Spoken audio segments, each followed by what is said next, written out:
Hello folks, welcome to my channel Java Demystified by SSR. Here comes the question number 9. How to create an object in Java? What is new operator in Java? Let's demystify this question. So let's open the Sublime text where I have some code snippet written over here.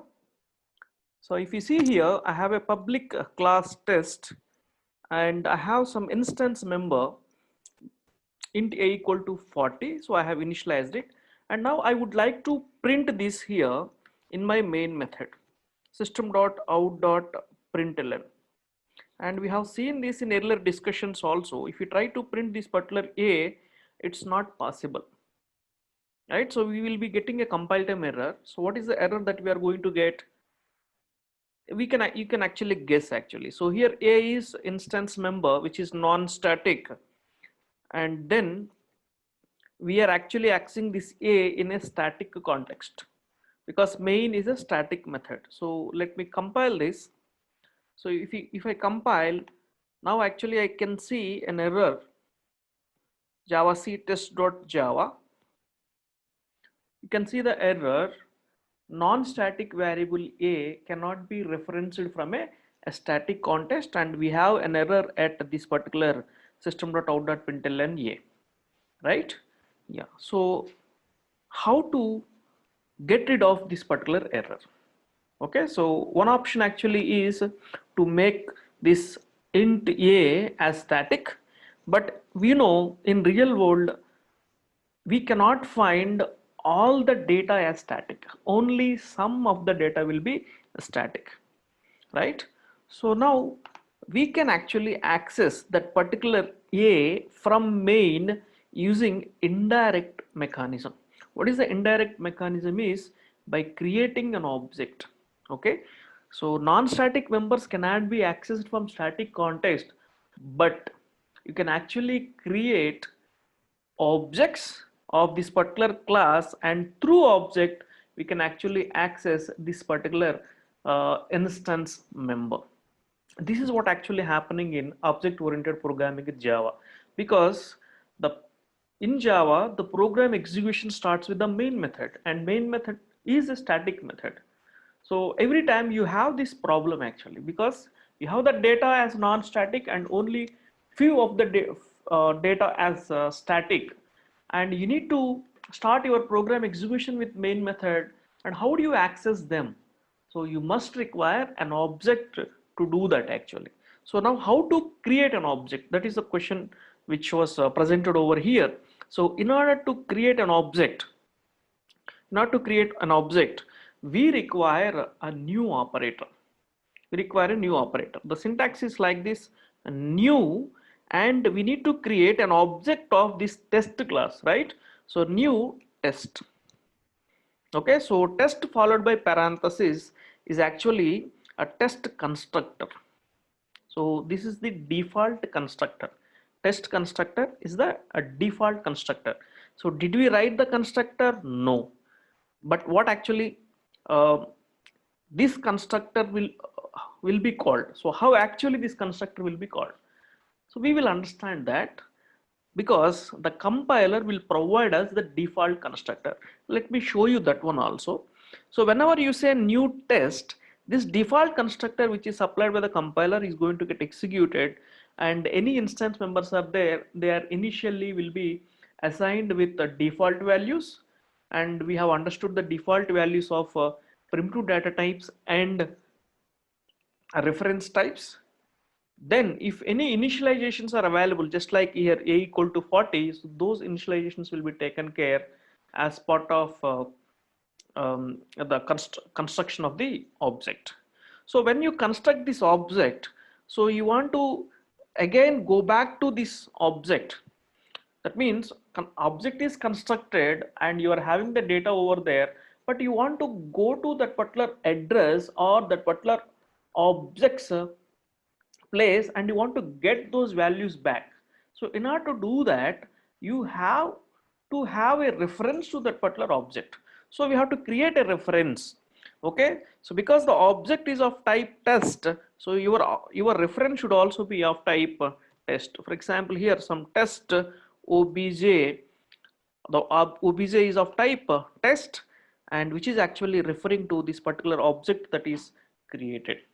Okay, once this object is created, you can actually say system dot out dot print ln, and you can actually now print this particular a value with this object that has been created, that is obj dot a.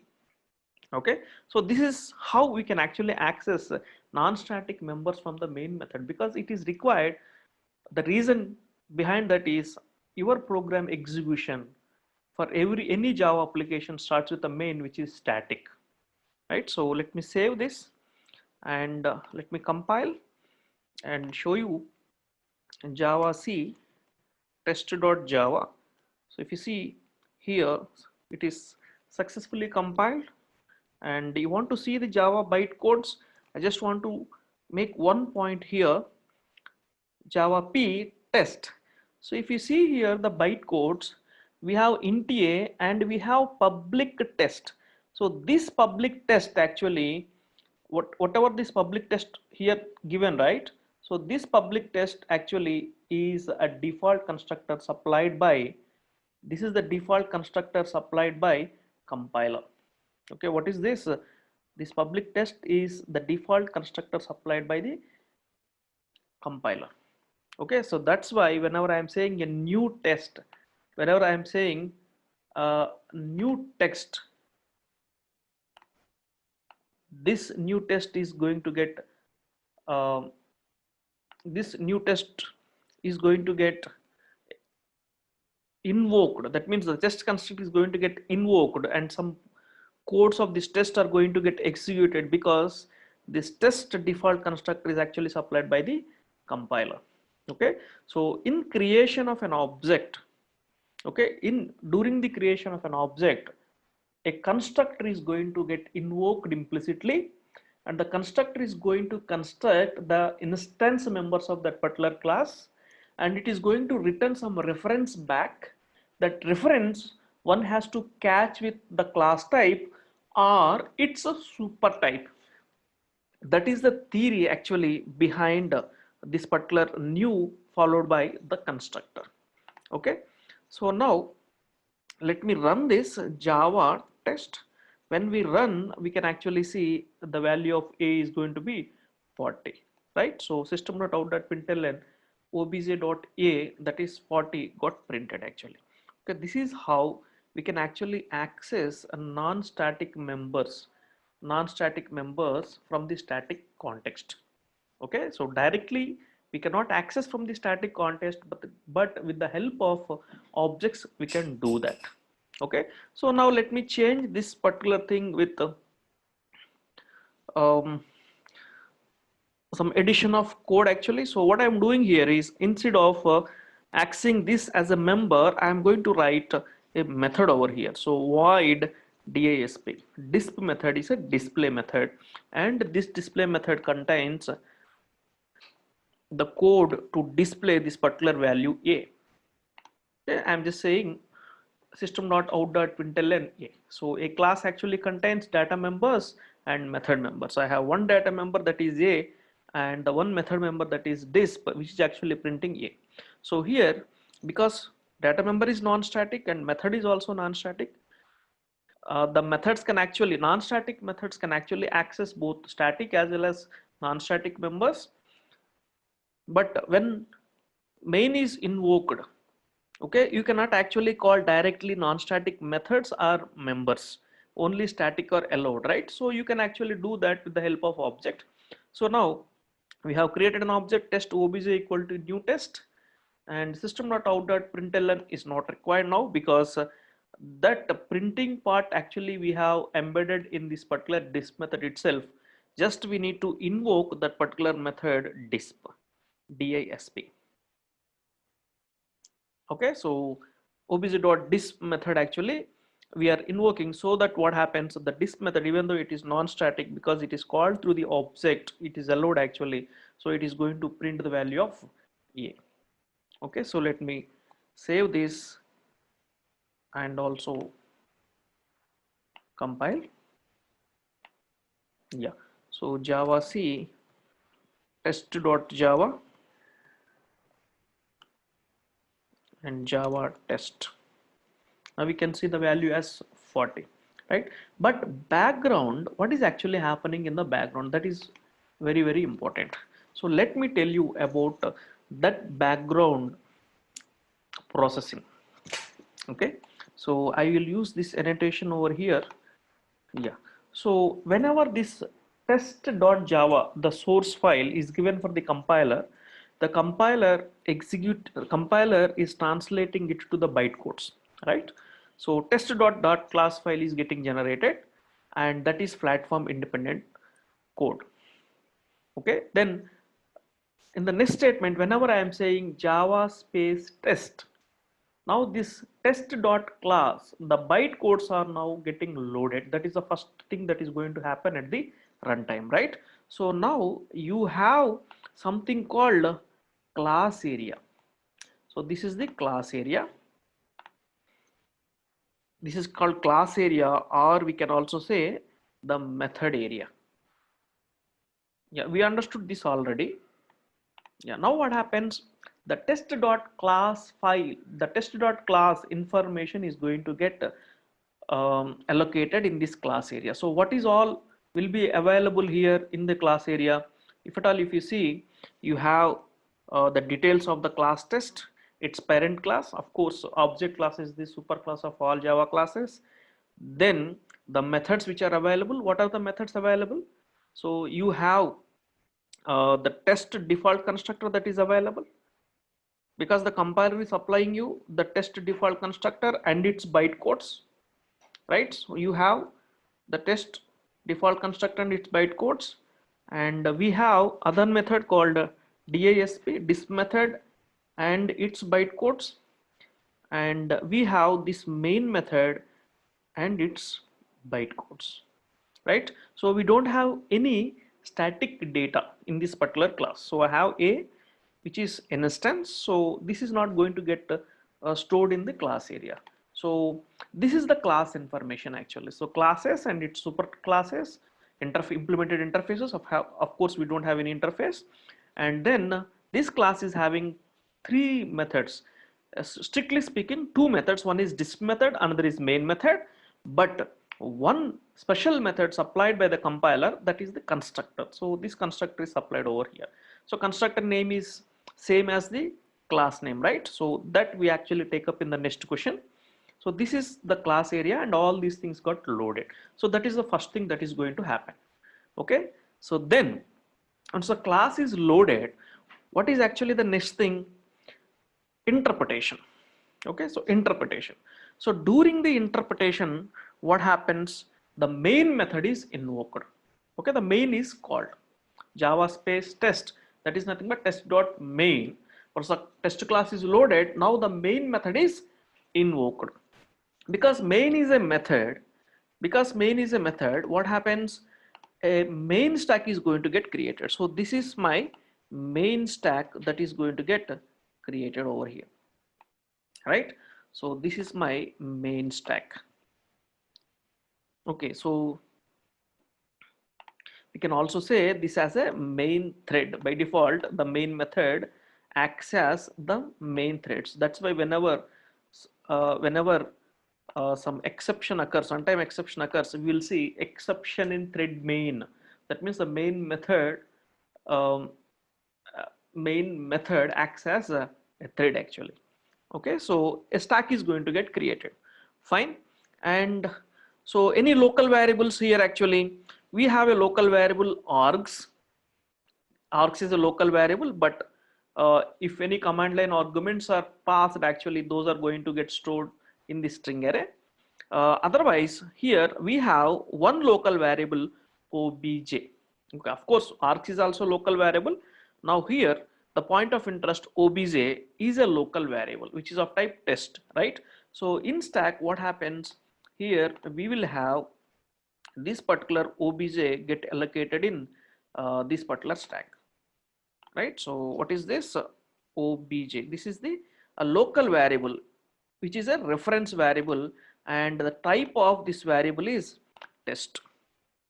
because it is going to refer to test objects. It is going to refer to test objects, right? So then if you see the right hand side, we have a new operator.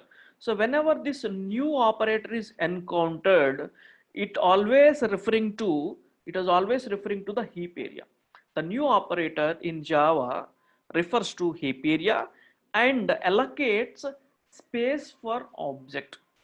Okay, it refers to the heap area and allocates space for the objects, the memory for the objects. So here whenever new is encountered, what is going to actually happen is, so here let me draw this heap area. So this is heap actually, because whenever we say new, it is actually referring to the runtime memory of Java, that is actually heap. Okay, so all objects will get stored over here. So what new will do is, new allocate the memory for this particular test object. Okay, so how much memory it will allocate, that depends upon this test class constructor, right? So now whenever we say new, it is actually referring to the heap, and it finds actually the available space, it points to the available space, and now the constructor starts its execution, right? So constructor is also a special method. Constructor is also a special method. It has its bytecodes available in this particular class area. So now it refers to the class area, finds whether the constructor is available or not. If available, its bytecodes are getting executed, right? Who is executing this constructor? As part of the main method, right? So here what actually happens is, at this instance, this is at this instance actually, so this is the instance. At this instance, a new stack frame is going to get created. A new stack frame is going to get created for this particular constructor, which is also a method.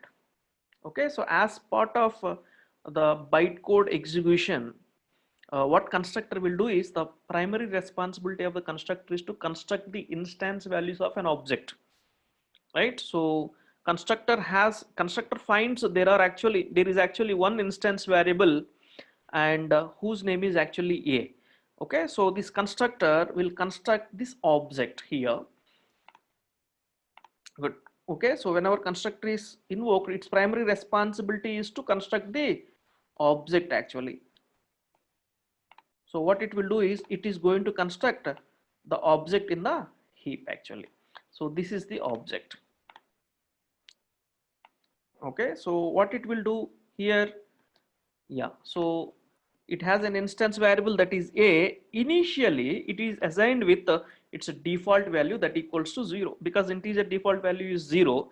Later it initializes, because there was a value initialized, it makes it to 40, and constructor construct this object, because there is only one instance value, it constructs it.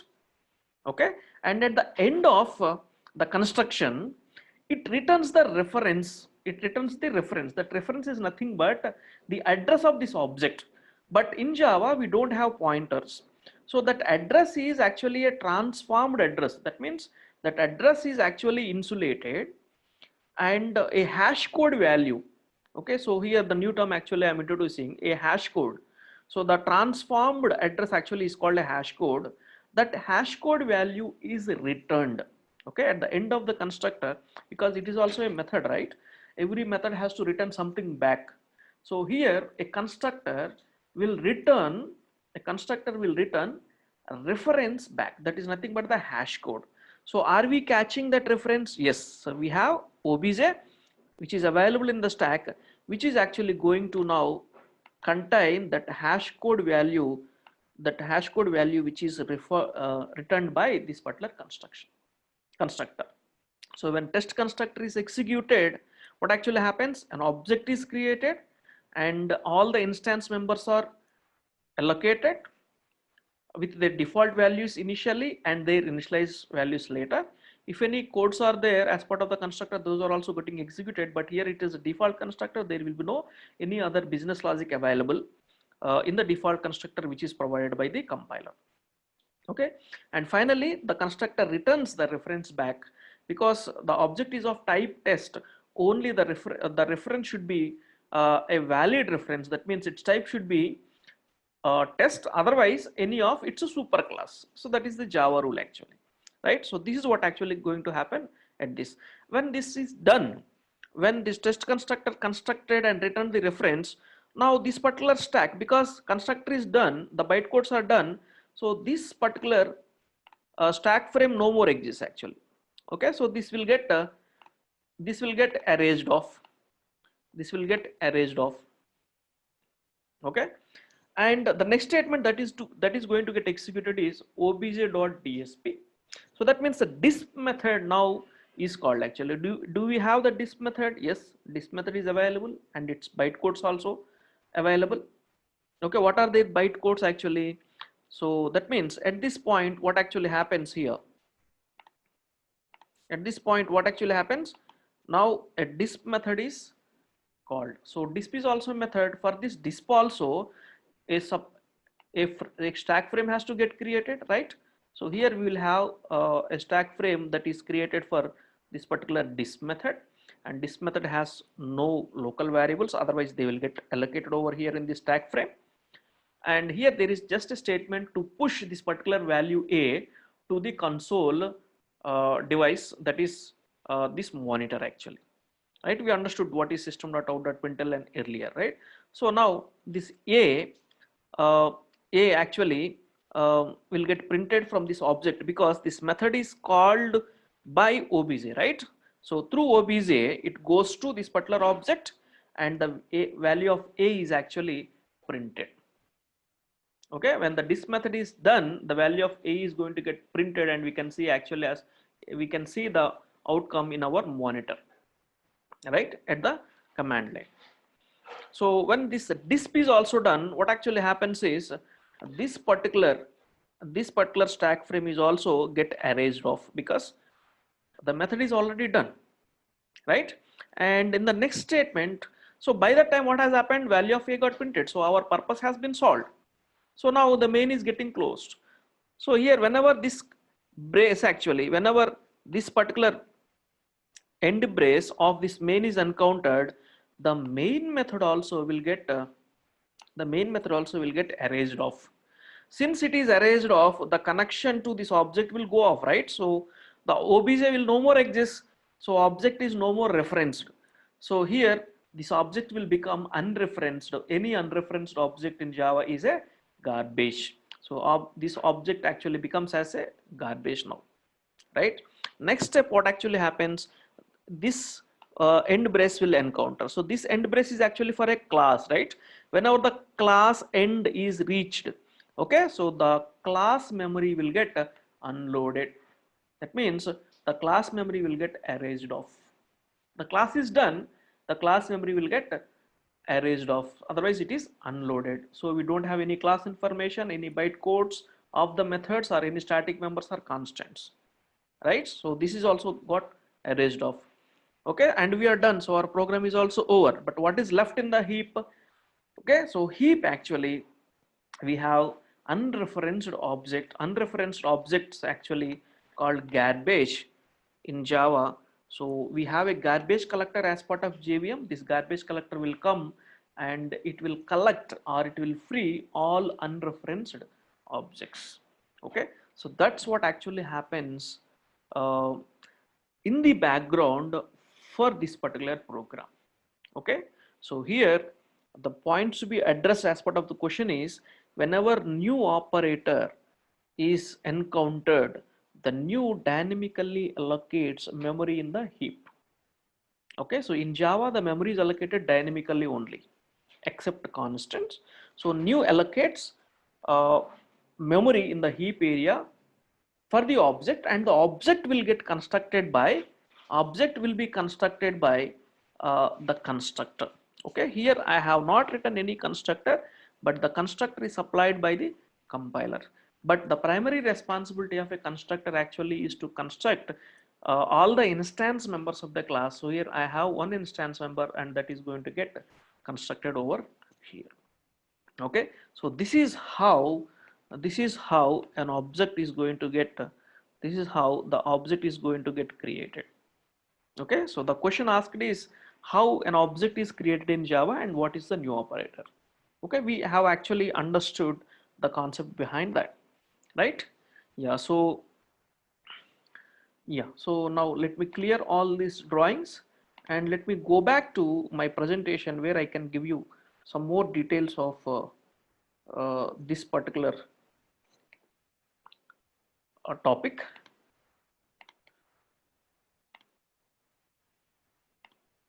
Yeah, so if you see here,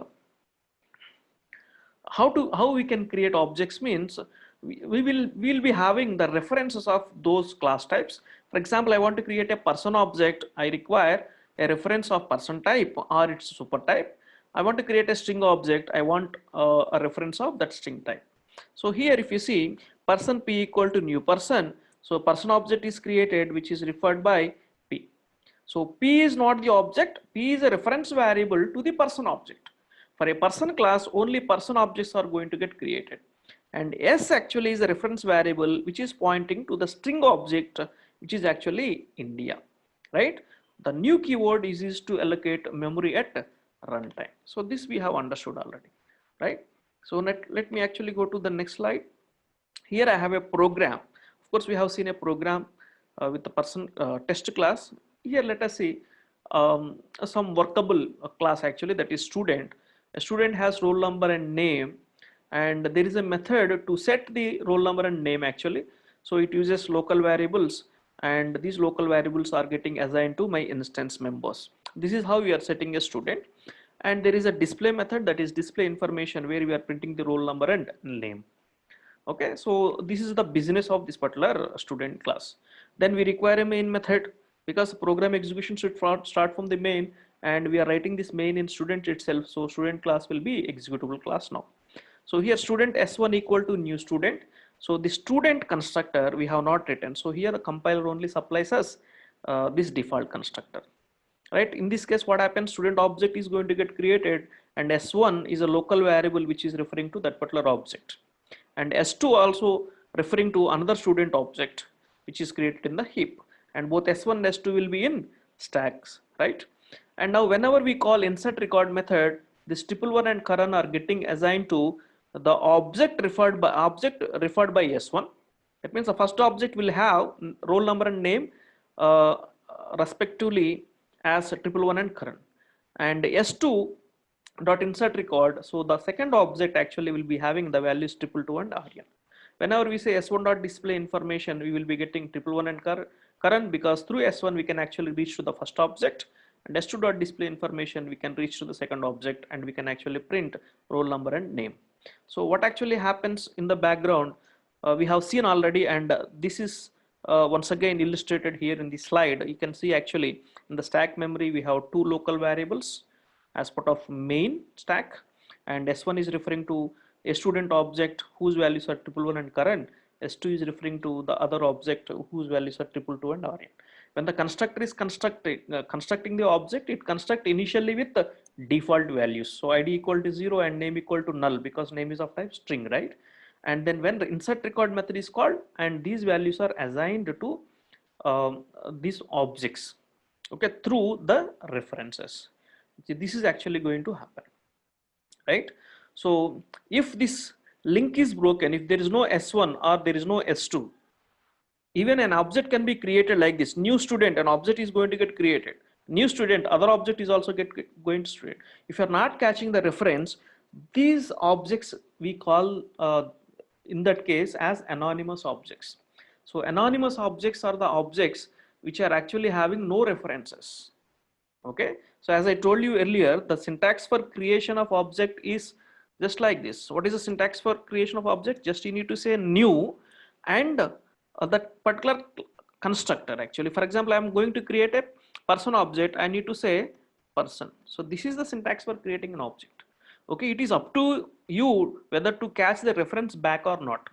If you are not catching, so that time what actually happens is these objects are going to be anonymous objects. Okay, so in the same fashion, if we create a student, now a student anonymous object is going to get created. Okay, if at all you want to uh, go again back to that object and do some access or update some members, what you have to do is you have to actually properly take a reference variable of same type. Then through S1 you can go to this particular object n number of times, and you can either retrieve the values or update the values. Okay, so this is how an object is created in Java. And the purpose of the new operator here is actually to allocate memory in the heap. We already seen, we have already understood and seen, um, all objects are allocated in heap memory. All the class information is available there in the class area, and all local variables will be there in the stack. So main, actually the starting point of the program, so main stack is going to get created, and the main controls all these executions one by one. So main only creates local variable, it creates an object, main calls this method on object. Like that the things will happen. Why objects are required? Because in real world we don't have data which is 100% static. So we'll have much of non-static data than a static data. So through a static context you cannot access non-static. So you have to create objects, and you have to work with the methods which are written as part of the class. That's what object oriented programming. Okay, hope the question was answered clearly. So if you like this explanation, so please like my video, share to your friends and colleagues, and also subscribe to my channel. Thank you. See you in the next video.